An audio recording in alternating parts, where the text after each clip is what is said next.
President Trump met with the Irish president known as the Taoiseach in Ireland coming up to St. Patrick's Day, and I was thinking American people watching the meeting would probably perceive it a lot different from Irish people. So I am going to go through the highlights. Also, this woman was stood in Washington holding this sign, "America needs to know the truth about Ireland."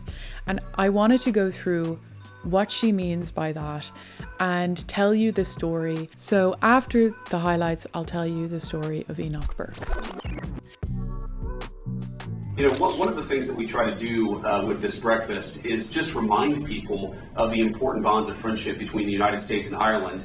And, you know, I think it's a great opportunity to do that. It's also a really great opportunity for Usha to wear her pair of green pants. She's had these in the closet for years and finally gets to break them out. Here's the thing that Cullen taught me when I was in the United States Senate. He taught me about sock diplomacy, about the importance of gifting socks to my fellow senators. I give, Massachusetts socks to our friends from Massachusetts and Utah socks to our friend from Utah. So Cullen, in your honor, I've worn these shamrocks. And I will say when we meet later in the Oval Office to the Taoiseach, the president is a very big fan of conservative dress. And so if he notices these socks, you have to defend me in the Oval Office and say, this is an important part of cementing the Irish-American relationship, and that's the only reason I'm wearing these socks. But we're thrilled to have you. Thank you, and God bless you. The fact that they all wore something green is so sweet. Just want to welcome you to Washington, D.C. and to our country, and thank you very much.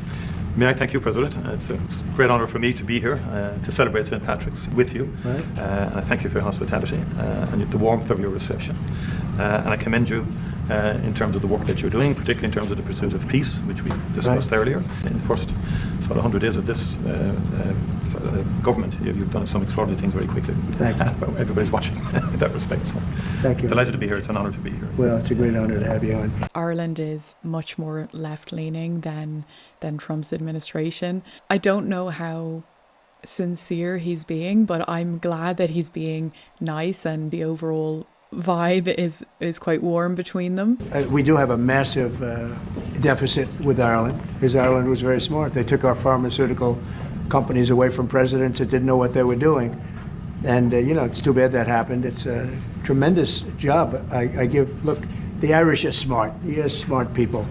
And you took our pharmaceutical companies and other companies, but, through taxation and proper taxation, they made it very, very good for companies to move over there. And we had presidents and people that were involved in this that had no idea what they were doing, and they lost big segments of our economy. Ireland reduced their corporate tax rate to 12.5%, which was one of the lowest in Europe.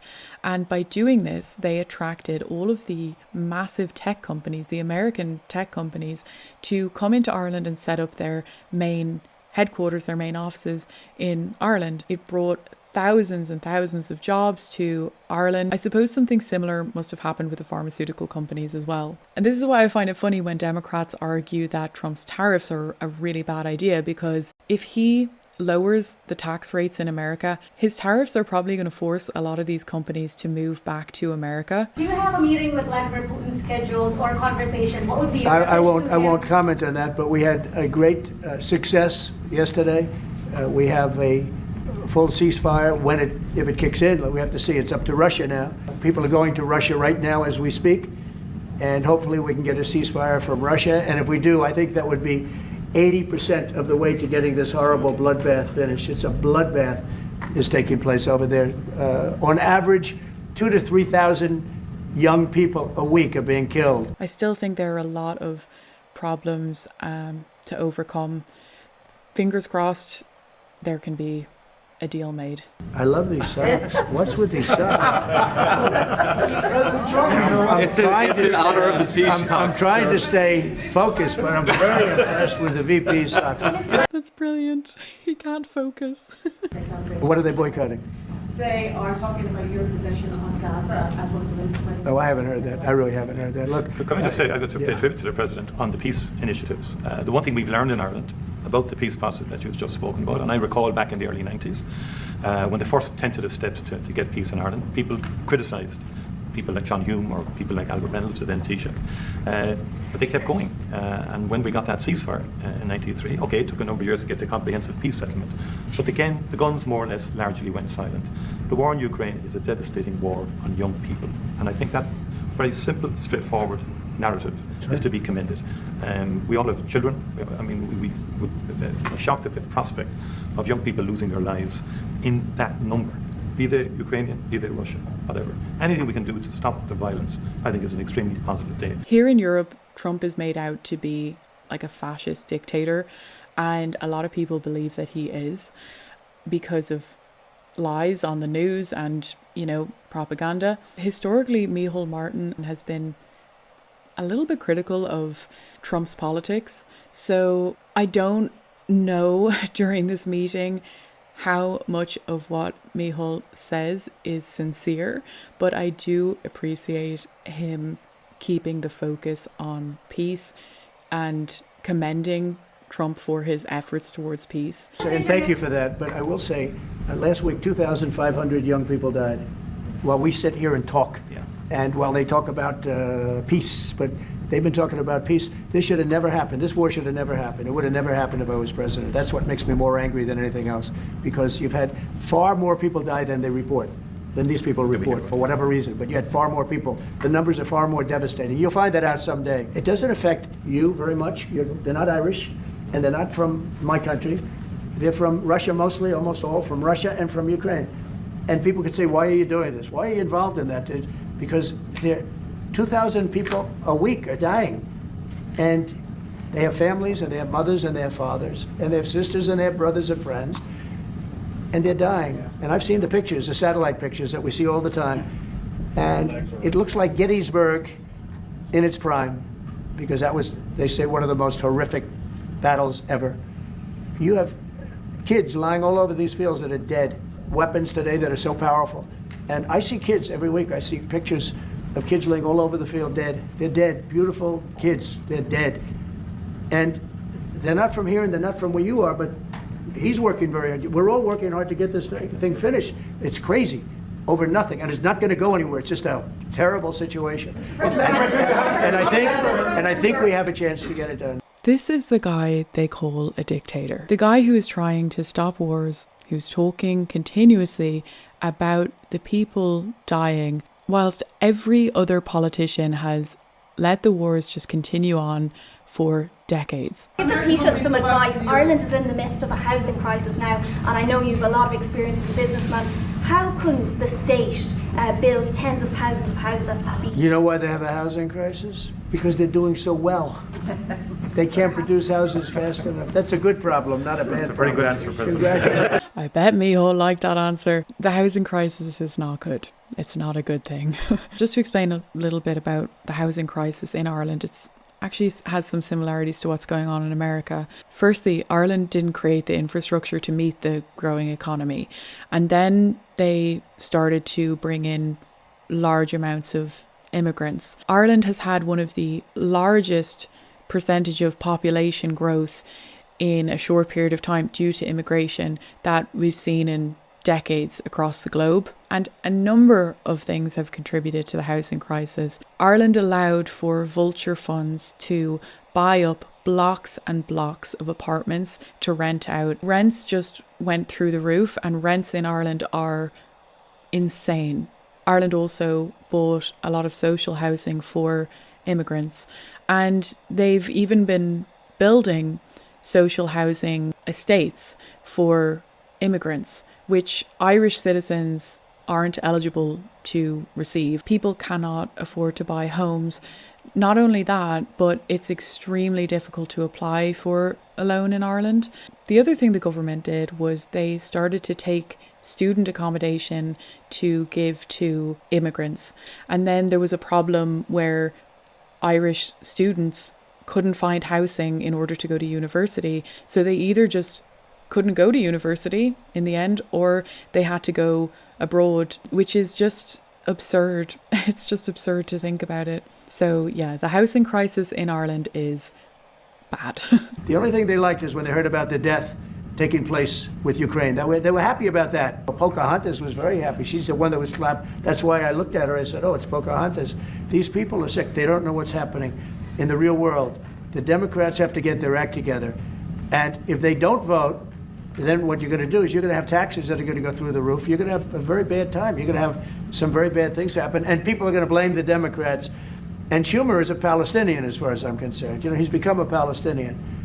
He used to be Jewish. He's not Jewish anymore. He's a Palestinian. Again, in Ireland, it's very pro-Palestine. Ireland is much more politically similar to the Democrats. And of course, Trump is very pro-Israel and very anti-Palestine, and he equates Palestine with Hamas. And so this is like two completely different worlds sitting next to each other in a way. How advanced are your plans to try and bring some of those companies back to America? Will you be briefing? Well, I'd love to have him back. I mean, I'd love to have him back, but he'll be fighting me on it. I mean, what I would say, President, if I could 1 second, just make a point. It's a two-way street too. We are investing a lot more in America now, and people may not realise, but Ryanair, one of our biggest airlines, for example, AirCap, they buy more. The two of them together buy more Boeing airplanes than anybody else outside of America. That's a little known fact. It doesn't turn up in the statistics, but Ryanair and AirCap, big aircraft leasing company, Irish company, have done great work with Boeing and huge investments over the last couple of years. You know, so and there's a lot of Irish companies here now, about 700 Irish companies based in America. Glanbia, Smurford, Waterrock, I was saying to you this morning, Vice President. A lot of them creating thousands of jobs in America. That's only fair. I mean, that's correct. That's right. That's the way it should happen, and I think it's a very good relationship we have. It's a historic one. It's happened over time. We've added value to American companies. We've increased our value. They've got access to the European market, and they did all of that. I understand where you're coming from fully, but I think it's a relationship that we can develop and that will endure into the future, and will change. It will adapt. And you're evolving and you're doing things. And they've done a very good job. Now, I just will say this, but with all that we've said, we can talk about Ryanair. There's a massive deficit. I don't mean by a little bit. I mean, there's a massive deficit that we have with Ireland and with other countries too. And we want to sort of even that out as nicely as we can. And so I'm not a big fan of Micheál Martin or his policies, but I think he's doing fairly well here. He's navigating this situation pretty well, considering the tightrope that Ireland is kind of on here between Trump and the EU and its own financial interests as well. Ireland is known for very happy, fun-loving people, great attitude, many in this room right now that I've met. Why in the world would you let Rosie O'Donnell move to Ireland? I think she's going to lower your happiness level. that's true. Thank you. I like that question. Do you know you have Rosie O'Donnell? Do you know who she is? They're putting him on the spot. Do you know who she is? Yeah. You're better off not knowing. I think he does know who Rosie O'Donnell is, but he's not going to talk shite about anybody. I saw somebody say that Rosie O'Donnell will be in for a bit of a shock once she sees all the protests, the anti-immigrant protests happening in Dublin. She might be shocked to realise she can't escape from the right uprising. Okay, so now I'm going to tell you the truth about Ireland and the story of Enoch Burke. Enoch Burke was a teacher who refused to call one of his students by their new transgender name and by their pronouns. And he cited his religious beliefs, because he's a Christian, for not doing so. The school responded by suspending him from his job, and he felt this was so unfair that he continued to show up to work. So the school then decided to take legal action against him and got a type of restraining order against him that he couldn't come to the school. But out of principle, he kept showing up for work every single day. And because they had taken this legal action, he started to be fined for showing up to the school, €700 a day. But he just kept showing up. And he refused to pay the fines that he was accumulating. And eventually he was put in prison. He has been in and out of prison ever since. To this day, he has spent over 400 days in prison because of this. In 2023, he was fired from his job, but he appealed, and they continue to have to pay him his salary because of the appeal. So he's still receiving his salary. He still shows up to school to work, but he's not allowed. And it all happened because he refused to refer to a student by their pronouns. And now, as of February of this year, his fines have accumulated up to €80,000. In January of this year, the Irish courts considered seizing his assets in order to pay off these fines, but it was quite a complex process. So instead, they gave permission to start taking money from his salary to pay the fines. So he's still receiving a salary from the school, but now the government is taking that money to pay the outstanding fines because he continued to show up to work, because he principally believed it was wrong that he got fired, because he refused to refer to a child with pronouns based on his Christian beliefs. His family actually went to America, to Washington, whilst Micheál Martin was meeting with Trump. They followed him there to America in order to stand out there and do their small protest to try to raise awareness of what has happened to Enoch. There have been some rumours going around that America might grant asylum to Enoch. It's just yet another very, very crazy story out of Europe and out of the world at the moment.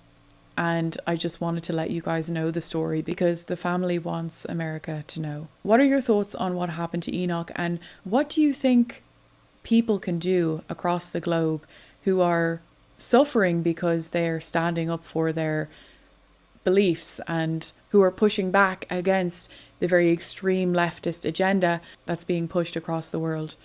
What do you think people need to do?